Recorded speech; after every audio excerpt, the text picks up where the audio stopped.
नमस्कार विद्यार्थी मित्रांनो, पुन्हा एकदा लर्न विथ मनीषा या चॅनलमध्ये आपले स्वागत आहे. आज आपण इयत्ता चौथी मराठी विषयाचा कौतुकाची थाप या धड्याचा संपूर्ण स्वाध्याय पाहणार आहोत आणि सोबत सोबत सोडवणार पण आहोत. चला तर मग सुरू करूयात. आम्हाला हे समजले. या चित्रामध्ये तुम्ही पाहू शकता की तुम्हाला आकृती पूर्ण करायची आहे. प्रश्न क्रमांक 1 पाठाच्या आधारे आकृती पूर्ण करा. आता पहिलं काय आहे, संपूर्ण छप्पर जमिनीवर कोसळले. 2 नंबर, मुलांनी दावे सोडून वासराला बाहेर आणले. नंतर मुलांनी वासराला संकटातून बाहेर काढले आणि वासराचे प्राण वाचवले. आणि सर्वात शेवटी कौतुक, मुख्याध्यापकांनी मुलांचे कौतुक केले.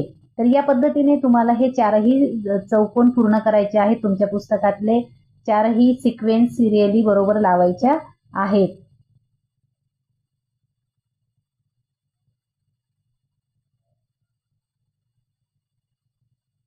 प्रश्न क्रमांक 2, खालील घटनांचा योग्य क्रम लावा. बघा, डाव्या बाजूला अ, आ, ई जे दिलेले आहेत त्या घटना वर खाली दिलेल्या आहेत. आपल्याला त्या क्रमाने लावायच्या आहे. आता इथे 1 नंबरला सोसाट्याचा वारा सुटला होता. 2 नंबरला संपूर्ण छप्पर जमिनीवर कोसळले.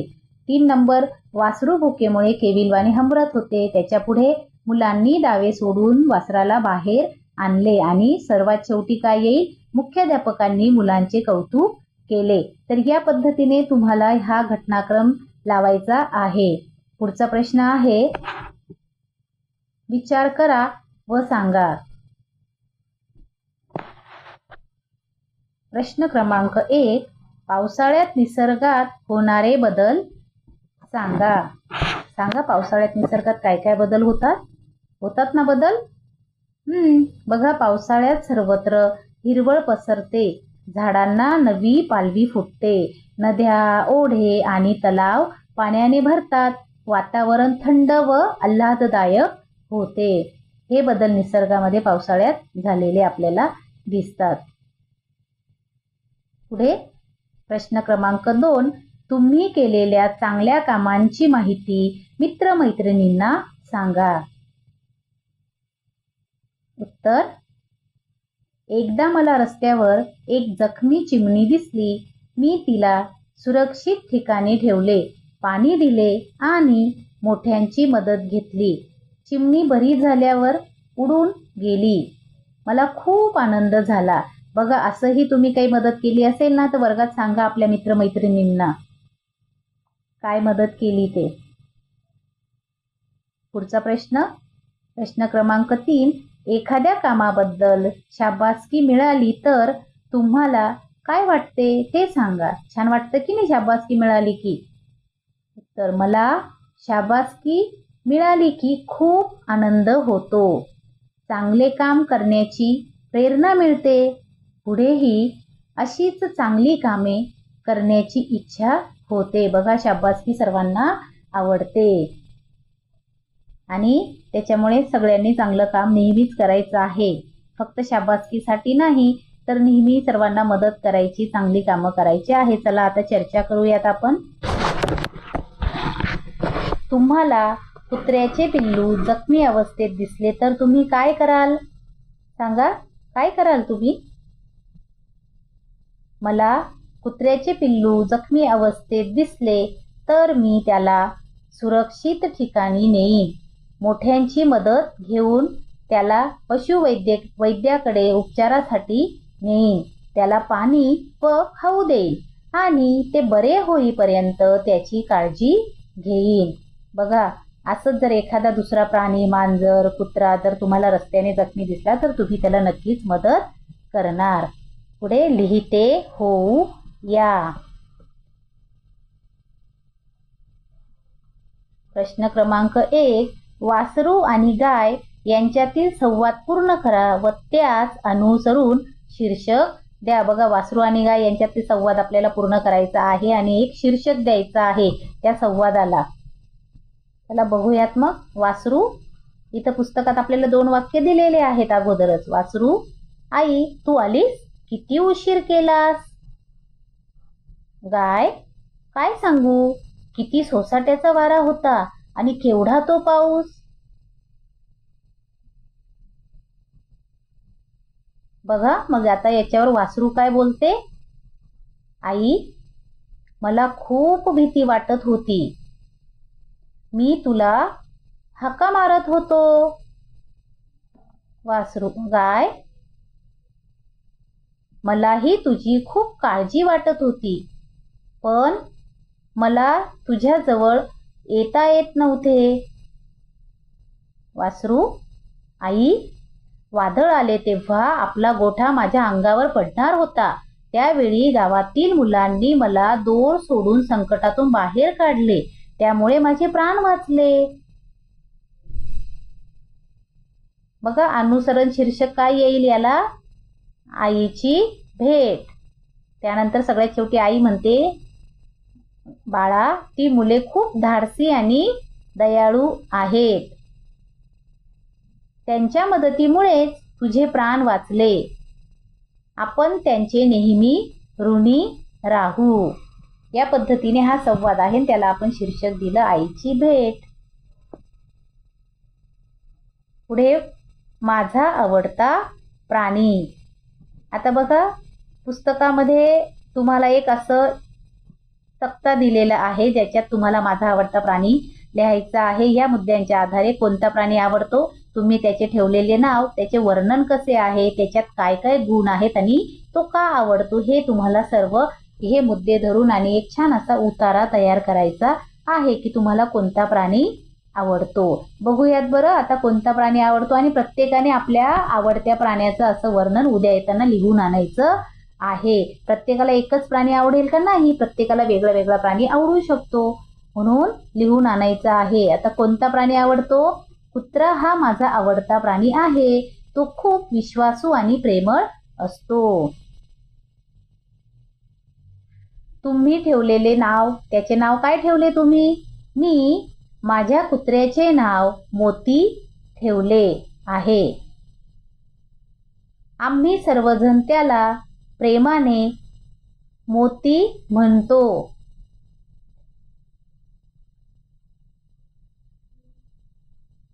आता बघा त्याचे गुण.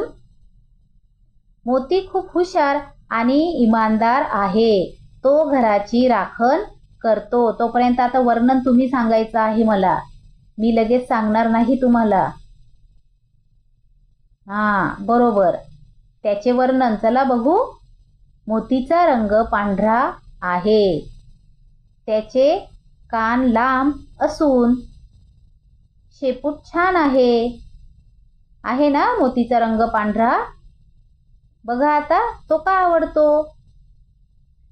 मोती माझ्याशी रोज खेळतो. तो माझा चांगला मित्र आहे असल्यामुळे मला खूप आवडतो. या पद्धतीने मोती याला मुलाला खूप आवडतो. आता पुढे आहे खेळूया शब्दांशी. प्रश्न क्रमांक 1, विरुद्ध अर्थी शब्द लिहा. सोपे, कठीण. आता बघा त्याला अजून एक शब्द आहे अवघड. सोपे, अवघड किंवा सोपे आणि कठीण असेही म्हटले जाते. आधी. आता आधीला विरुद्धार्थी शब्द सांगा बरं तुम्ही. बरोबर, नंतर. आधी, नंतर. दिवस. दिवसला विरुद्धार्थी सोपं आहे की नाही, रात्र. पण अजूनही दिवस. रजनी. रजनीला निशा. रात्रला हे 3 शब्द अजून आहेत. अंधार, उजेड आणि प्रकाश हे 2 शब्द आहेत. अंधार, प्रकाश किंवा अंधार आणि उजेड हे विरुद्धार्थी शब्द आहेत. प्रश्न क्रमांक 2, खालील वाक्यातील अधोरेखित शब्दांचे लिंग बदलून वाक्य पुन्हा लिहा. आई घरी आली.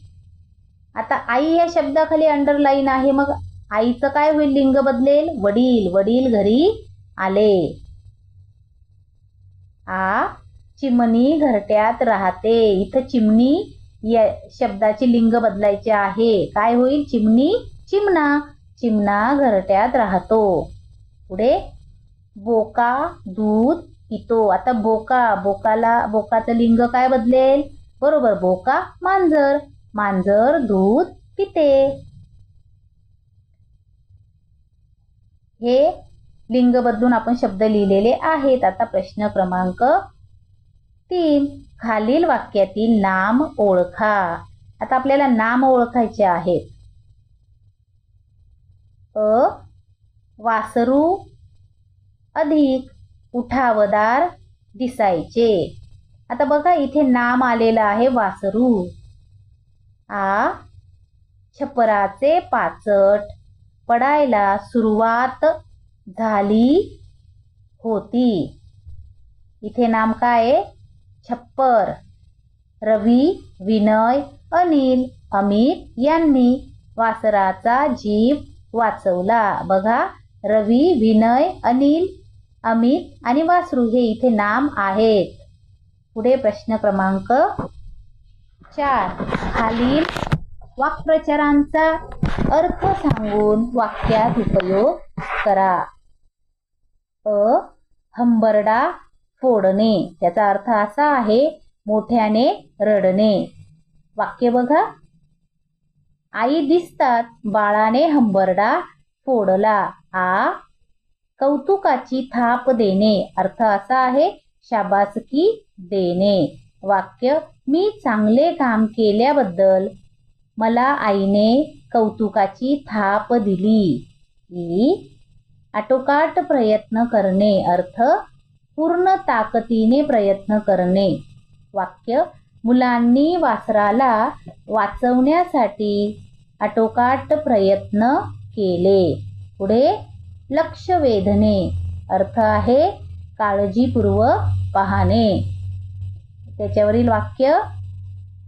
शिक्षक शिकवताना आपण लक्ष द्यावे. पुढे प्रश्न क्रमांक 5. आता तुमच्या समोर या गोलमध्ये काही शब्द दिसत आहेत, तर आपल्याला त्या शब्दांवरून वाक्य तयार करायचे आहे. खालील शब्दांचे अर्थ शोधा व वाक्य तयार करा. बघा, प्रश्न क्रमांक 5 असा आहे. तर बघूयात, आपण एक एक वाक्य तयार करूयात. छप्पर. अर्थ घराचा वरचा भाग. खोपट. अर्थ जनावरे बांधण्याची जागा. बघा वाक्य छप्परचं. पावसामुळे घराचे छप्पर ओले झाले. आता खोपट याचा वाक्य. गायी खोपटात उभ्या होत्या. पुढचं वादळ. वादळाचा अर्थ आहे जोराचा वारा व पाऊस. याचं वाक्य असं तयार होईल. काल रात्री मोठे वादळ आले. पुढचं वार्ता. याचा अर्थ आहे बातमी. वार्ता म्हणजे बातमी. आता त्याच्यावरील वाक्य. चांगली वार्ता ऐकून सर्वांना आनंद झाला. पुढे प्राण. त्याचा अर्थ आहे जीव. प्राण म्हणजे जीव. मुलांनी वासराचे प्राण वाचविले. घर. घर माझ्यासाठी. घर माझ्यासाठी सुरक्षित. घर माझ्यासाठी सुरक्षित. व आणि. घर माझ्यासाठी सुरक्षित आणि आनंदाचे ठिकाण आहे. हा शब्दडोंगर तयार झालेला आहे घरावरून. चला आता पुढचा प्रश्न काय आहे आपण सर्वांनी बघूयात. ओळखा पाहू मी कोण. प्रश्न क्रमांक 7. बघा, कानात भरले वारे की बेफान धावते. आई दूर गेली की हंबरू लागते. सांगा बरं कोण? आपण आता ह्या पाठात बघितलं की नाही? कोण असेल बरं? असं विचार करा सगळ्यांनी, कोण असावं? वासरू. बरोबर. कोण आहे? वासरू. पुढे लांब माझी मान, उंच माझे अंग, झाडांची पाने खाण्यात असतो मी दंग. सांगा मी कोण? कोण असेल रे असा उंच मानेवाला? कोण असतो झाडांची पाने खातो, याचं अंग पण खूप उंच आहे? विचार करा बरोबर. जिराफ. कोण आहे?